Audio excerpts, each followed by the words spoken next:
What class should you play in Dragon Age Veilguard if you are coming into this as a brand new player who might not have even ever played an RPG before? The good thing is that this relies on an old school concept of the trilogy as it's known, which is the warrior, the rogue, and the mage. These are the three different archetypes that you can choose from when you create your character at the start of the game. And each one of these classes can be broken down into three subclasses. So, as an example, the warrior can be the reaper, the slayer, or the champion. And you can kind of look at the description of each one of these. The Reaper is stealing life and risking death to gain incredible unnatural abilities. It's kind of like a Death Knight in many other games, or a Shadow Knight.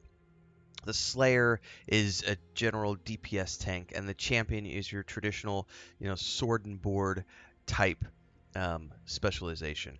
Then you can go over into the Rogue line, and you can look at the Duelist, which is someone who focuses on dual wielding weapons. That's what I chose for my first playthrough. It is chef's kiss. Then you have the Saboteur, who uses like grenades and traps and stuff. And then you have the Veil Ranger, which is your traditional sort of archer build who attacks things from a distance, and is more for the people who want to be able to play from behind the scenes, letting other people take the forefront here.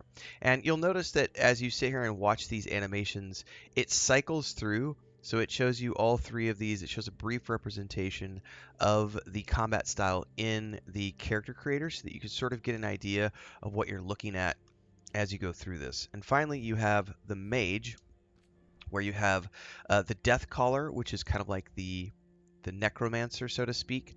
You have the Evoker, who is what I'm currently working on in my second playthrough, which is like you can be ice or fire, whatever it is that you want to be, but it's mostly about choosing to control the battlefield with big spells. It's really cool. It mostly focuses on ice, but you can sprinkle in some fire in there as well.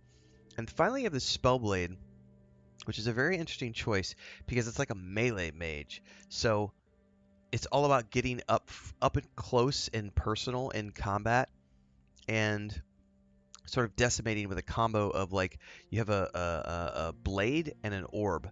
So you have these two different weapons that allow you to get up close, and it's really cool because you can like fling your orb and then hit him with the dagger, and you do like an explosion thing.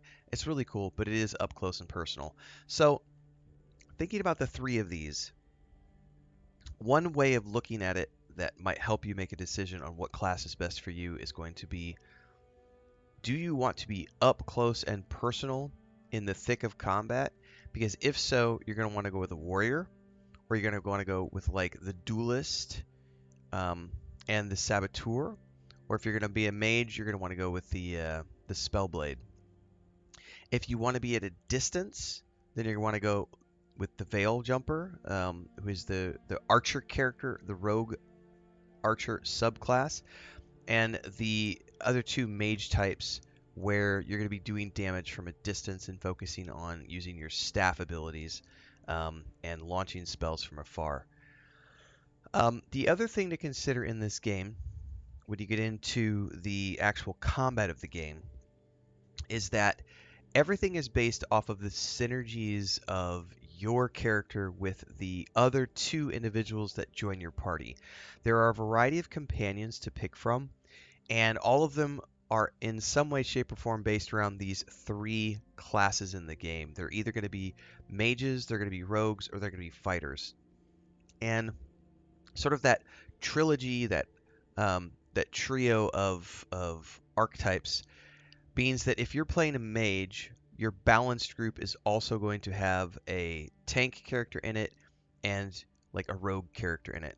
But at the end of the day, because Dragon Age of Veilguard offers so many options for customization of difficulty, that you get to choose at the end of the day how you want to play the game. You could choose to go Nightmare mode and have like the ultimate difficulty where you have to really pay attention to the synergies between your characters and things like energy resists to electricity, necrotic damage, fire damage, ice damage, and so on and so forth, and making sure that you get the most out of what you can bring to the table, but also understanding how the synergy between your party members works. Because This combat system, and this is explained more in my Ultimate Beginner's Guide to Combat, everything is based off of combos in the combat scenarios. So primers, which set up a combo, and then detonators, which detonate the combo. And in between, relying on crowd control to lock down ads, to freeze everybody in place, and to do things where you're either burning lots of enemies down at the same time or focusing your fire. The other thing to understand here is that regardless of what class you're playing, you're going to be relying heavily on one of two things. You're either going to be relying upon ducking and dodging out of the way, or you're going to be relying upon blocking and parrying. So if you're playing a warrior, it's primarily going to be blocking with your shield. Whereas if you play with a rogue, it's going to be about parrying the damage. And if you play as a mage, you get a mage shield where you can cover yourself in a shield of energy which absorbs the attacks coming in. So thinking about that, you have to start thinking about what playstyle is going to suit you the most. The warrior is going to be the one that's heavily dependent upon getting up in the thick of it, and especially if you're playing a sword board, blocking damage, and doing things like counterattacks. The rogue is about parrying damage. So you're parrying the blow, but you can also get really cool counterattack abilities that allow you to do damage once you've parried a blow. The mage also has similar functionality where you can get these basically repelling the attacks off of your mage shield, and a lot of it is based on timing, and that can feel frightening to people. If you're someone like myself who is not very good at reaction-based gameplay, the great thing is that you don't have to be, because Dragon Age the Veilguard allows you to go in and adjust the timing reaction times of like parries and everything else. You'll get into this deeper into the character creator as you go through here and you go from into your play style, and looking at the different difficulty levels here. So this is the base game. You can see incoming damage, enemy aggression, tactical challenge are all up at the top, but you can take it all the way down to the bottom. Quick commercial break, everyone, to celebrate and give thanks to all of these amazing people who keep me on the air full time. Really appreciate the support. All you got to do is join as a member. You get access to private videos. You can also do super thanks on any upload or super chats and stickers on any live stream or premiere you see. And beyond that, don't forget we're multi-streaming over on Twitch now, so you can support over there as well. Thanks so much to everybody. Let's get back to the video at hand and have this be all about the story, to where you don't have to worry about the reaction times as much because you're not taking as much damage. You can also even turn on the God mode, which means you don't even have to worry about taking damage, which is great for players who are brand new to adventure action games and you don't necessarily want to have a punishing combat experience. On the flip side of that, you want to go full hardcore? Here's Nightmare mode.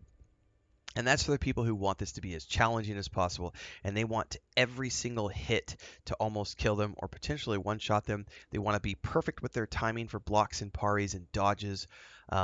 So, getting what you want out of this game is part of the experience because you can go in and customize these combat options as much as you want.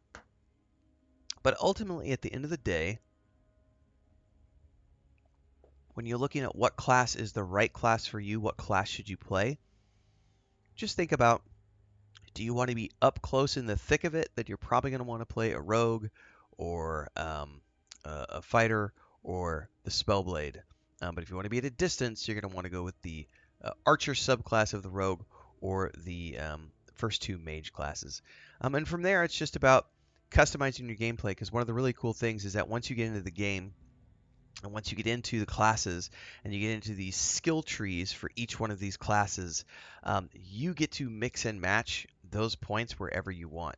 And you can respec at any point in time within your chosen class. So if you're not liking the way your class is working and you think you'd like to try one of the other subclasses, you can hit that refund all points button, respec your character as you see fit, and try something different. This game allows you the ultimate flexibility and freedom to change things on the fly based on you wanting to try new things, or maybe you got new party members joining you and you would like to try out new combos with them. Don't be afraid to play around, and at the end of the day, just remember that all of these characters here, you can easily start a brand new game at any point in time and play all three of them through the game, which is the best way to do it, because then you get all three of the experiences, and all of the variants in gameplay and storyline. Hopefully that was helpful. If it was, don't forget to like, subscribe, hit the bell icon so you never miss an update. Daily streams at 8 a.m. here and on Twitch. And there's a lot of guides in that playlist down below, so make sure to check it out and see all the guides for Dragon Age Veilguard. And I play a lot of games. There's over 7,000 videos on my channel, and we play a lot of other stuff in the future. So check out all the upcoming games, and I'll see everybody in the next one. Stay safe out there. Happy gaming.